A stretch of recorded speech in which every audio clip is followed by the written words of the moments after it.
What's up, guys? Welcome back to my channel. I'm your host, Harariboy, and today I want to take a look at something really interesting in the market. There's a financial situation developing right now that could make the stock market look a lot scarier than it actually is. But here's the part I think most people are going to get wrong, okay? They're going to see the market drop first and foremost, and then hear all the scary headlines and think they need to do something right away. So by the end of this video, I want you to understand what's actually happening out there, why it matters to your money, and more importantly, what you should not do if things get worse. So don't worry, we'll cover it all here.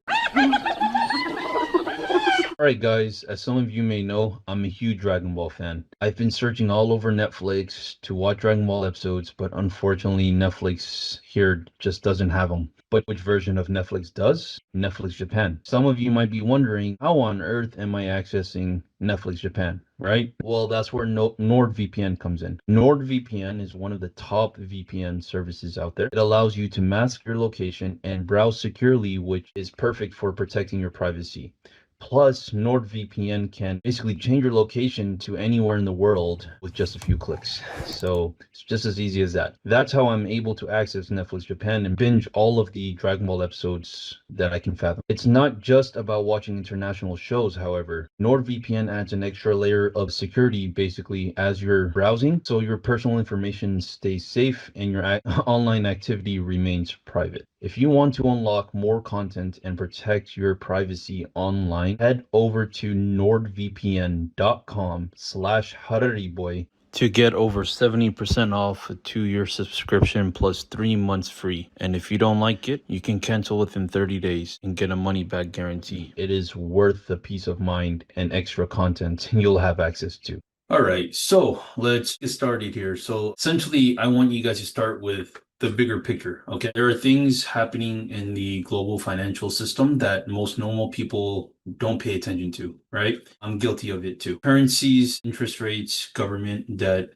and foreign investments are all connected, okay? Something happening on the other side of the world can eventually affect not only mortgage rates, borrowing costs, stocks, businesses, and everyday customers at the end of the day, everyday consumers. Okay. So the most important thing isn't becoming an expert in every financial system, right? It's understanding how things eventually will reach your wallet, right? So at the end of the day, that's what matters to you. So to explain the situation a lot simply, Japan has been dealing with an extremely weak currency, all right? The major issue is the difference between borrowing costs in Japan and the returns available elsewhere, okay? There's big enough differences, investors essentially naturally start looking for ways to take advantage of it. All right. That's where the situation where money flows from one country to another looking for a better return happens. Okay. All right. So what is the problem? Here's the problem. Okay. The problem is essentially these strategies work great when everything stays relatively stable. All right. You don't have huge inflation gaps, things like that. They can become dangerous when essentially currencies and interest rates suddenly move in the opposite direction. All right. That's something that you essentially do not want to see. All right, so why does Japan matter to the United States, right? This isn't just isolated to Japan. As I'm sure you guys have heard multiple times, Japan is a major holder of US financial assets, right? They're one of our biggest trading partners. If they need to sell those assets to defend their own currency, that creates an additional selling pressure, okay? More selling pressure can affect bond prices and yields. And those longer term rates matter because they influence, again, the mortgages, business borrowing, consumers, loans, investment valuations at the end of the day. All right. So here's a simple analogy for you. Imagine someone owns a huge amount of something you also own, right? They suddenly need cash. They start selling aggressively, even though their problem isn't technically your problem. Their selling can affect the price of what you own. So think of it in terms of the stock market. A lot of people might own Tesla stock, for example, right? But let's say, for example, there was a fire off sale of Tesla stock and you see the shift in the market and you see Tesla going down. Now, instead, people will see that and panic and they will think like, oh, Tesla's going out of business, and they will sell as well. So there's a lot of things that go into stock prices, but this is one of them, and it shouldn't be the sole reason why you should sell. off anyways. All right. So anyways, we always teach you guys to invest broadly for this very reason. So single stock should be out of the equation for the most part. All right. So the part people misunderstand about interest rates. Okay. Let's talk about it. A lot of people think the Federal Reserve controls every interest rate.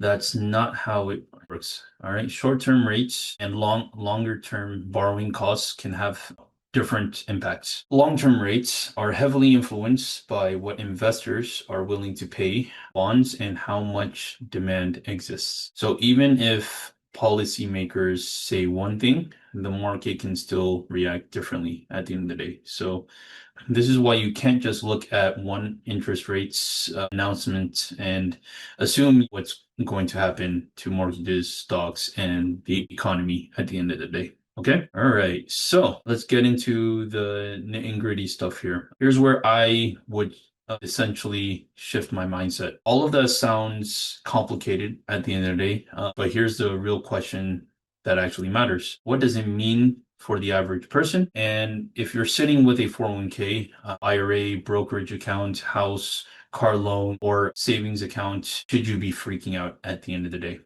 And the answer, simply put, is no, I would not. So don't build your financial life around the perfect market conditions, right? We talk about that a lot here on this channel. Markets going up, markets going down, interest rates will change, economies slow down, and countries will have financial problems always, right? It's just how the economy works. Headlines will constantly tell you that something is different this time. All right, so that is where the problem lies. So your foundation should be boring, like we always say. Have that emergency fund, get rid of high interest debt, live below your income, invest consistently long term, and don't depend on selling investments at the exact right moment to pay your bills. All right. So that should not happen. And you cannot time the market at the end of the day. All right. So the biggest mistake people make during market panic, they start watching the market every 5 minutes. You probably have all those friends in your circle, things like that. They see their account balance falling and they think, should I sell? Should I wait? Should I move everything to cash? What if it gets better? This definitely happened during the pandemic days as well. So we saw a lot of that. So the fear starts making the financial decisions for you at the end of the day. So you can be completely right that the market is going down and still make the wrong financial decision. I want you to keep that in mind. Don't confuse volatility and with permanent loss at the end of the day. This is really the important distinction I want you guys to make and take away from this video. Seeing your investment account decline isn't automatically the same thing as permanently losing your wealth, okay? The market can fall dramatically and eventually recover. All right. Your reaction during the decline can matter more than your ability to predict the decline. So the market doesn't need you to predict the future. It needs you to have enough discipline not to sabotage yourself when the future becomes uncertain. All right. So that good old line I always like to say, quoting Dave Ramsey, don't jump off the roller coaster where you might get hurt. Okay. So there you go. So what essentially should you guys do who are nervous right now? Should you buy the dip? And essentially, I would frame that question a little differently. Do I have my 7 baby steps completed, my emergency fund expense, and do I carry any expensive debt? Are you investing month to month, and are you investing consistently? You have a long enough time on a horizon, and are you financially prepared to leave your investments alone when the market drops? Okay, so those are the key takeaways you need to keep in mind, not just, oh, when is the dip going to happen and should I buy the dip? All right, so nearing the end here, essentially the perfect stock, the perfect ETF, the perfect entry point, the perfect interest rate, the perfect time to buy just does not exist. So don't depend on that. Do a lot of research and invest very broadly in good growth stock mutual funds. So one principle that ties all of this together is build wealth slowly and consistently rather than trying to get rich by predicting what's coming next. If your entire financial plan depends on you correctly predicting what the market is going to do next, that's not really a plan, that's a bet, right? So that's why you see the rise in prediction markets and things like that. All right, so people need to stop falling for this stuff because it's really impacting your finances. So essentially, what is a checklist I want you guys to walk away with? Well, just everything I explained. Just put the baby steps, 7 baby steps in a checklist. If you check all those marks, then you're free to pretty much do what you want to do in moderation. Just make sure you have everything crossed off first. All right. So after hearing all of this, should you be worried about what's happening in the global financial system? I'd pay attention, but I wouldn't panic. Okay. You can't control Japan. You cannot control interest rates. You can't control the Federal Reserve. You cannot control the stock market. You cannot control what happens tomorrow. But here's what you can control. Okay. How much you spend, how much you save, how much debt you take on, your emergency fund, whether you're investing consistently, and whether you panic when everyone else is panicking. All right. So those are the things that you can control. All right. So the people who build wealth at the end of the day aren't necessarily the people who know what's going to happen next. They're people like essentially who build a life that doesn't fall apart when nobody knows what's going to happen next. I'm curious to know what you guys think, though. The market dropped 20% tomorrow. Would your financial situation actually change? Or would you be able to just stay the course, ride the roller coaster? Let me know in the comment section below. And as always, if you guys got value out of this video, be sure to give me a thumbs up and make sure to subscribe to my channel. I'm trying to get to 10K, so help me out. And I'll definitely see you guys in the next one. So do you have a minute to connect? Let's Minect. That's right, guys. I'm officially on Minect now. You guys can go ahead and book me. I will be offering financial as well as career coaching based off of the Dave Ramsey principles, of course. Feel free to contact me, connect with me on Minect, and I look forward to speaking with each and every single one of you.